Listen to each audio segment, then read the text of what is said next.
What's up, brother? Hey Nick, can you hear me? Uh, yeah, sure can, loud and clear. Good.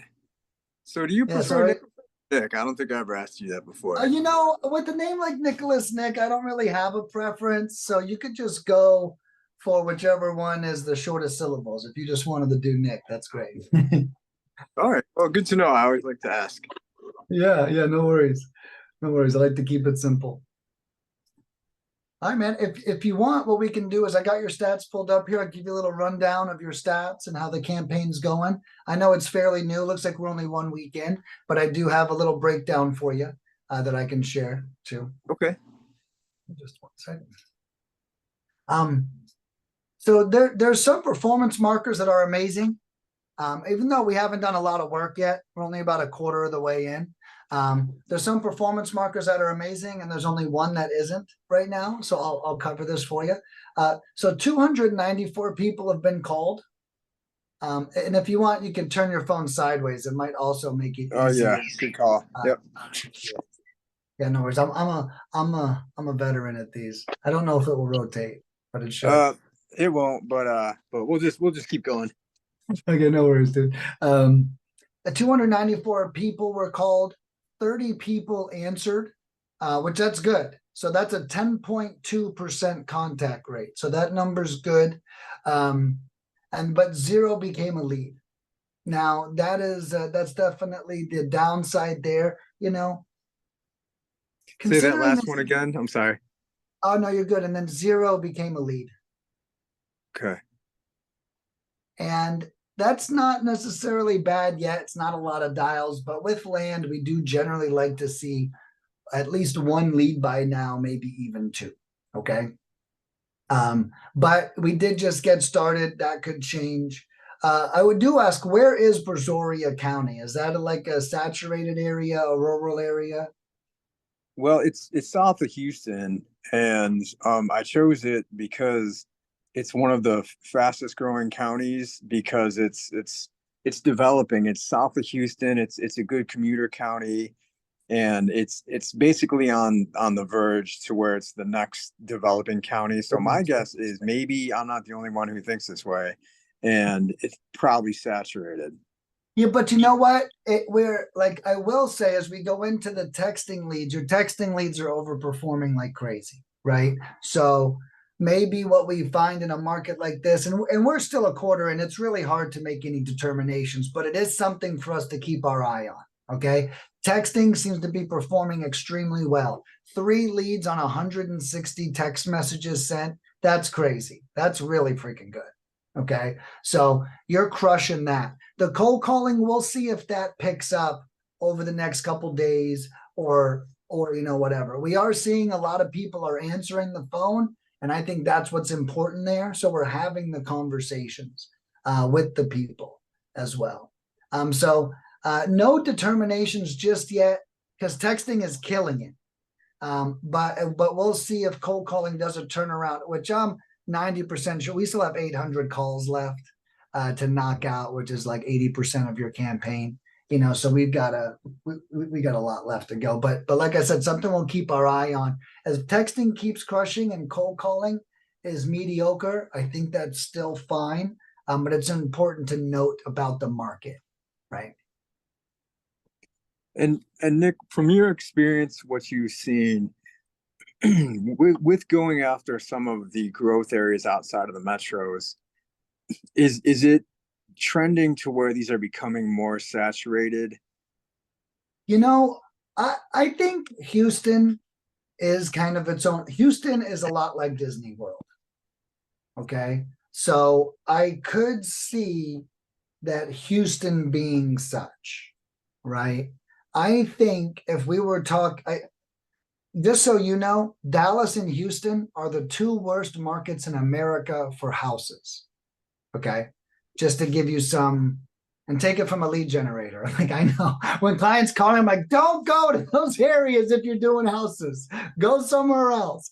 So I just want to say that what I'm about to say is based off the intense popularity of Houston, right? So I think if you were dealing with any other metro area other than Houston or Dallas, that you would find that this would be an amazing sweet spot. This still could be, and that's why I don't want us to discount where we're at. This still could be.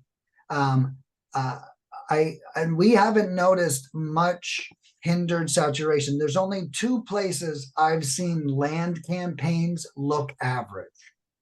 Okay, average. Everywhere else they're stellar. There's only two places I've seen them look average: Houston and Orlando.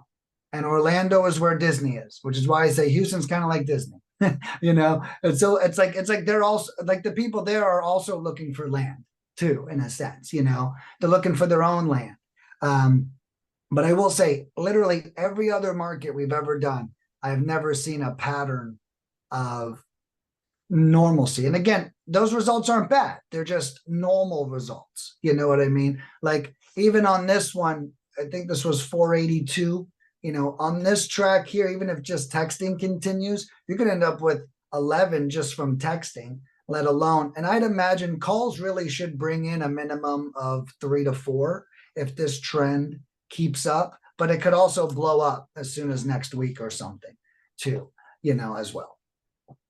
And Nick, what's interesting to me, so when I got started, I got started with a postcard campaign in New York State. And I used to live in Texas, and I really like Texas. And if it wasn't for family, I'd probably go back there. But anyways, so I like working in Texas, and one thing I noticed is a lot of people that with the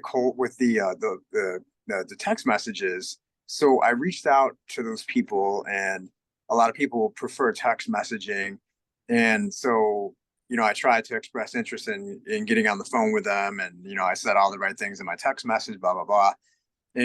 But it seems like some people just refuse to want to talk on the phone, and they'd rather just text or email, and that's fine too. Yeah. So I'm just crafting my approach a little differently with them, but Yeah. removes that interpersonal element. So that's a So challenge. I think with land, because it's so transactional, here's the number one line I'm giving my land investors clients, whether it's a house or a lead.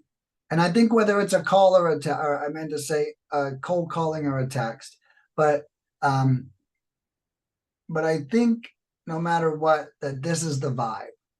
And it's, hey, this is Eric. I just got your info from my partner about the 2-acre piece of land you sent over. I am going to be getting an offer out to you in the next 24 to 48 hours. If you have any questions, you can call or text me back on this phone number. To me, I think that becomes your messaging, right? Because it's very non-intrusive. It's also like, hey, I'm putting my money where my mouth is. You're going to get an offer soon, right? You don't have to waste any time with me. So I think that one thing I've learned about land sellers is they will appreciate the message I just crafted, but they often don't want to talk about anything else. Right. You know what I mean? Like the house guy wants to talk about grandma and grandpa and the dog running around through the yard. That's one big thing I'm picking up on. And when you come across a chatty seller for land, you focus on it. But in the meantime, treat all of them with a transactional attitude, but with a smile. Like, hey, and the reason why you're even saying call me or text me at this number is because you don't want them to get an offer and just ghost you. Hey, get an offer and just talk to me. Look, if we're close, I want to figure it out. I think when you have that vibe, you're continuing the conversation in a sense. So that would be my recommendation. And I would call everyone and say that. And if they don't answer, I would text them that same exact thing I told you to. I'd leave them a voicemail. And then I would text them, and I would just always have that message. Call me if you have any questions. You will get an offer via email in the next 24 to 48 hours. Feel free to check your spam or your promotions folder, right? Like kind of tee it up, like almost like you're doing an onboarding call, and you're just boom, boom, boom. Talk to you later. That'll be my approach. Yeah, I think that's a good approach, and it does leave that door open. Right. So we'll see. We're definitely early in the campaign, like you said. So we'll see what shakes loose here, and so yeah, there's still, like you said, 800 calls left, Yeah, and it's a lot. Yeah. Yeah. And how many more text messages do we have left? There is 390. So we are a third. We're basically a quarter into everything. Is Okay. almost exactly where we are. So we're a quarter into text. So 390 text, 800 calls. Okay. All right. Well, Nick, this is good. Obviously, this is the first time I've ever done a lead mining, so I appreciate Yeah. you touching base with me, even though we're only a quarter of the way through. So it's definitely Yeah, my helpful. pleasure. You ever need anything, dude? And I always tell clients, if you ever have any questions and they don't have to do with stats, it's just a land question, you can always reach out to me directly. If you ever want me to have all your stats in front of me, these calls are the best. And the last thing I'll share with you is that report I had up is actually in this invitation. So if you go to your calendar, you can find that report inside of that calendar event, just so you know. Oh, perfect. Okay. Yeah, Yeah, so I'll you can remember look at that. it in your free time and stuff too. Yeah. Yep. No, I love it. I'm a big stats guy, so I eat all this stuff up. I love it. I love it, Uh, man. yeah. So okay. Well, Nick, thanks for your time, and I'll let you move on. I know you got a busy day ahead of you, so Yeah, sure. yeah, good seeing you, and we'll talk later. You too, Eric. Thank you so much for your business, brother.